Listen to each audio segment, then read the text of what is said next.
யாரோ சொல்லியிருக்காங்க, தம்பியோட படம் ஓடலனால ஒரு வருத்தத்தில் இருப்பான் போல இருக்குதுன்ட்டு. அப்போ என்ன சொல்றது, அது கேட்கல. படம் என்னாச்சு, கதை என்ன, யாரோ சொல்லியிருக்காங்க, இந்த காதல் கதை போல இருக்கு அப்படின்னு சொல்லியிருப்பாங்க. அவர் ஆரம்பிக்கும் போதே நமக்கு எதுக்குப்பா பூ கவிதைலாம் அப்படிதான் ஆரம்பிச்சார்.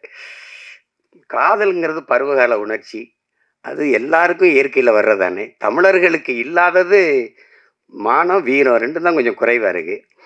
அதுக்கு நமக்கு தம்பி படம் மாதிரி தரையிலையும் அடிக்கணும், திரையிலையும் அடிக்கணும், அப்போத்தான் நமக்கு விடுதலை வரும்னாரு.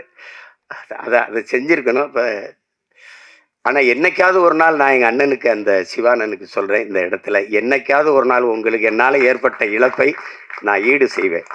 அது ஒருவேளை நீங்கள் அன்னை கூட கேட்டீங்க தம்பி அந்த பகலவன்னு, அதை கூட திருப்பி உங்களுக்கு எடுத்தரேன் உங்களுக்கு. அது தவறு தான் நடந்துடுச்சு அதில். ஆனாலும் எங்கள் அண்ணனுக்கு எனக்கு இருக்கிற அந்த அன்பு பிணைப்பு போல